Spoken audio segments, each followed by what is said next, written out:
Most of you know me as Mr. Subaru 1387. I'm not sure if I'll be posting this video on my established channel or if I'm going to create a new channel for this series of videos, if it even becomes a series of videos. This is my home. It was built in 1951 by my grandfather, and I am now in the process of renovating it. And as you can see, I've pulled out everything in the living room. The reason I've done that is because there is water and termite damage to the floor joist and the wall near the front door. The seal at the front door had gone bad some years ago, and water has been getting behind the brick on the house, getting between the brick and the frame. And I've already the other day cut into this to get in here and take a look, but the floor joists have dropped. The whole floor actually has dropped by the front door about 2.5 inches, and the joists are pretty wet right here. There's a lot of rot and termite damage in the header plate here that the joists butt into on both sides. So what I'll be doing here is pulling up this floor and jacking up the joist, jacking up this piece here, cutting out all the rot, sistering in new boards, sistering these floor joists that are weakened. This one here has a crack in it, and putting down a new subfloor or partial, however much I have to cut out. Hopefully I don't have to remove the entire floor, and then we'll be reinstalling a new floor. I hate to cut out the original hardwood floors because they're in pretty decent condition, because all of this was carpeted. I just cut up and removed all the carpet that was on the hardwoods, and they're in pretty decent shape. There's not really much staining or any kind of discoloration or anything. Everything's pretty level. There's a small stain here and a couple other things, but they could probably be sanded and refinished fairly easily. But the issue here is the flooring, instead of starting and running this way, starts and runs this way. So I will have to tear out everything from here back to this wall for the way that the tongue and groove is run. I went ahead and cut out this section here just near the rot. Not sure which way the floor was running, and of course my luck is running the other way. So if I want to preserve the floor, I'm going to have to start from over here and back. If I decide I'm going to go with a different option, a laminate or something, then I was just going to rip it out. The floor itself has a partition here where the living room meets the hallway, where the boards in the hallway are running this way and the boards in the living room are running this way. So there's a clear partition line right here where it wouldn't be much of an issue to transition from the original hardwood to the laminate if I went that route. But the issue with that comes into play when you get to the dining room. I wasn't sure if there was a partition between the living room and the dining room, but pulling up this carpet, it runs all the way through. The hardwood was put into both rooms simultaneously when the house was built. Apologize for the giant mess in here. Stuff from my grandmother that I inherited with the house that I have not dumped or sold or whatever I'm going to do with the majority of this. I'm not even sure. And go into the kitchen, which is another utter mess. Hopefully there's no structural issues anywhere in the house except there in the living room, but I haven't gotten under the house in about 6 years. So I'm not sure if anything has happened since then structurally to the floor. I need to get in the attic and check the roof. I am seeing a little bit of evidence that we have a leak here in the ceiling. There's a few discolored spots and there's some streaks down the wall. So hoping that hasn't been leaking very long. Hopefully it hasn't gotten into the wall back there. We'll have to rip out the drywall and do structural repair to that wall, and hopefully if it hasn't gotten into the floor as well. But the kitchen is going to have to be completely gutted. It's got some disgusting old original everything from 1951 when it was built. I'm pretty sure that it's asbestos tiles in here, so I can't remember what the regulations are on asbestos tile. I think we will just, for cost savings, I think we're allowed to put a floor over top of it and just encase it, where if you don't disturb it, I'm pretty sure that you can do that, but I'll have to check on that. Then we go back to where the back door is, and there's a little foyer here between the kitchen and the it's actually it was supposed to be a third bedroom, but it was actually used as a den or a everyday living room. The front living room grandmother kept extremely nice, and we weren't allowed to go in there except for holidays and Sunday after church for lunch and things like that. She liked to keep the carpeted front living room in very nice condition, but tons of junk in here that needs to be gutted out of the utility room where the washer and dryer are. There used to be a lay down deep freeze that burned up finally, and then a tall deep freeze was put in. That's gonna have to go. Then we have back here, we have what used to be the furnace room, but central heating and air was put into the house in, I believe, the 90s, and the old furnace was removed. Light doesn't work in here, so let me see if I can light it up for you to see. But plans for this room here are probably to make a half bath, because right now this house is a 2-bedroom, 1 bath. And I would like it to be at least a bath and a half. Probably not gonna.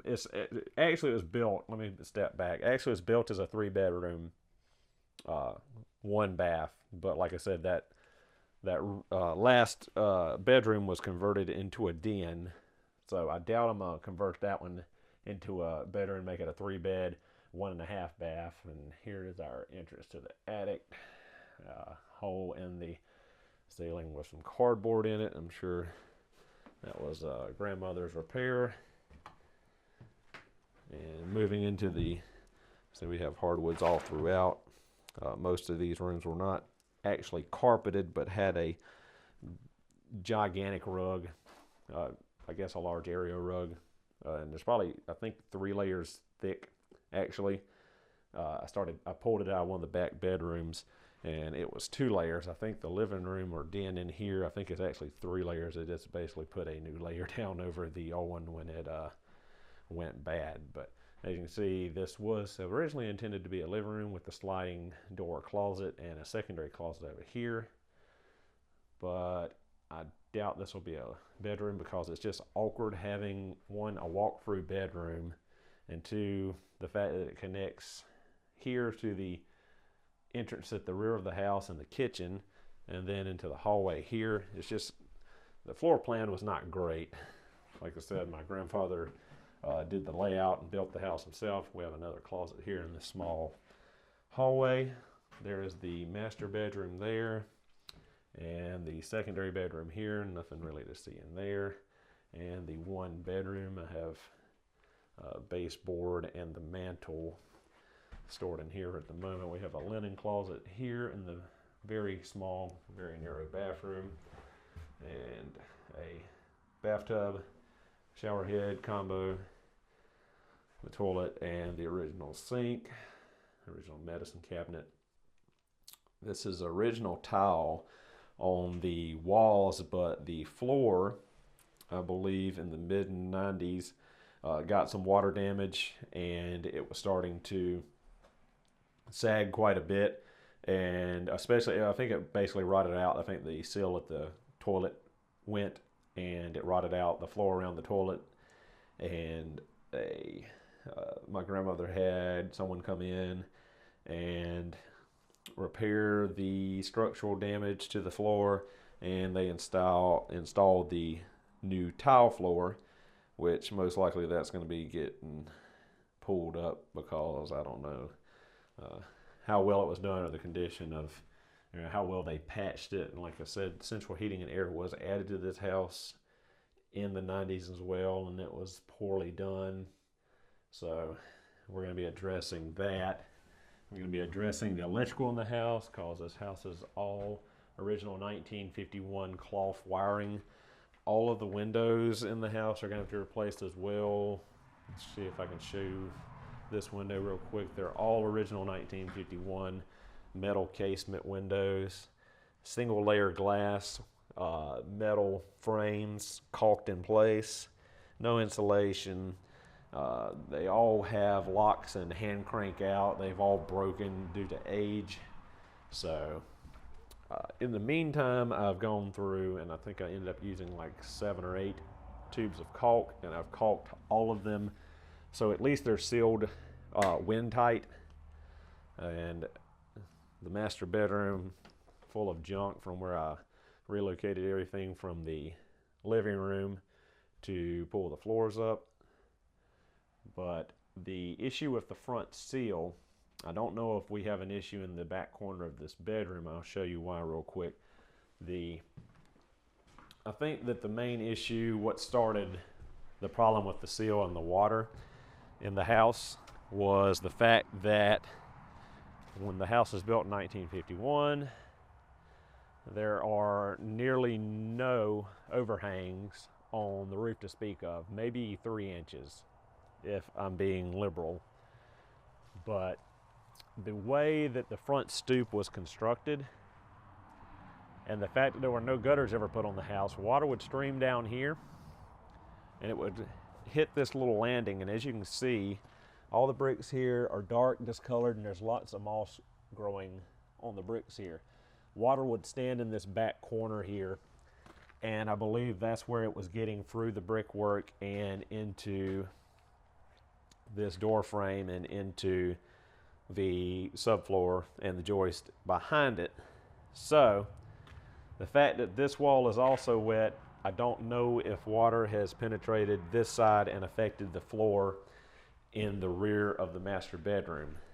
But as of right now, this is the main structural issue I know with the floor. So we're starting here, and we'll move on room by room at this point, at least until I'm able to, if I am able to, clear this house out completely. I don't know if I'll completely be able to get everything out of here, but I'd like to reduce a lot of it, that's for sure. So this is just a little introduction video to the house and kind of what I have planned along the way. I don't know if this will be a one-off video or if I'll make a series out of it. Like I said, I don't know either if I'm going to create a new channel for these videos, if they take any reception. I'm probably going to post this introduction video on my main channel, my Mr. Subaru channel, just because I have the more chance of it being viewed and seen. I know it'll probably not get a lot of views because my subscribers are here for Subaru and auto repair videos, not construction, renovation, and home videos. But I'll give a little quick walk around of the house to end out the video.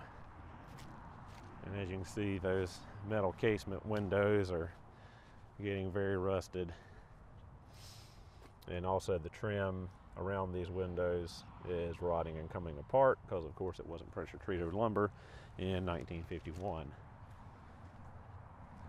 Overall, it's a fairly large house for just me. I don't know offhand what the square footage is, but definitely when I start working on the roof, we're going to add at least 16 inches overhang. try to get some of that water away from the walls and away from the house. Here's another issue with the way the house is constructed. There's this covered porch slash breezeway that's built on the back of the house between the house and the garage. And as you can see, the bricks are discolored in that corner there where the water's been running down. And if you can look, the soffit and the fascia on the edge of the roof is also rotting there. It's also rotting here between the garage and the sun porch. I'm not sure what I'm gonna do with the garage. It was built too small. Honestly, you have trouble getting a vehicle in there and then opening the doors to get out of the vehicle. Right now I just use it for storage and keeping my lawnmower and other implements.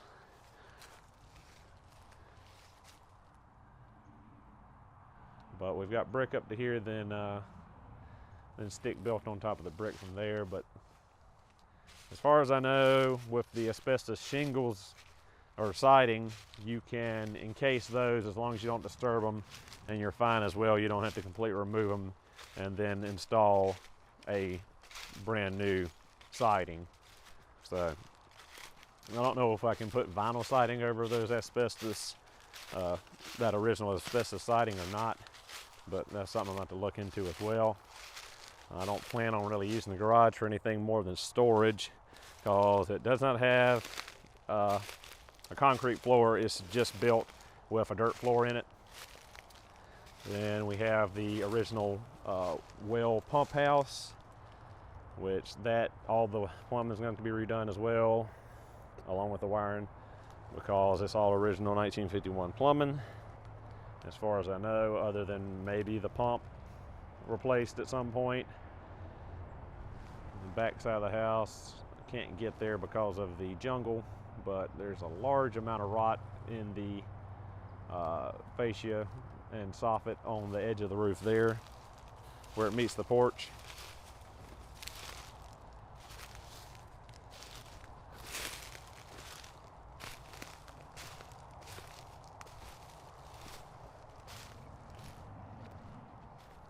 Down here we can see the windows for the back bedroom, for the bathroom, and the master bedroom on the corner.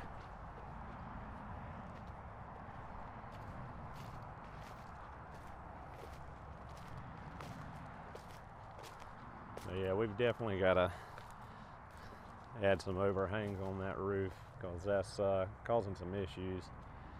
Also, there was a bunch of wisteria growing up on the side of the house and ivy, and that wisteria took its toll right there on the corner there, pulling the fascia right off of the side. That's got to get repaired when I do all I'm doing to the roof. And here we can see the breakdown of those metal casement windows again. Really badly rusted, holes in it. All the plaster breaking off, or mortar. I'm not sure if it's plaster or mortar. I'm assuming mortar. I'm sure there's going to be lots of comments correcting everything that I've said wrong, because by trade I'm a technician mechanic. I'm not a carpenter, so I'm kind of learning this as I go. So just note, this isn't going to be DIY videos, how-tos. This is going to be you watching me struggle to figure this out and probably make a fool of myself. So I guess with that, we'll close the video out, this introduction, and I will see you in the next video if there is a next video.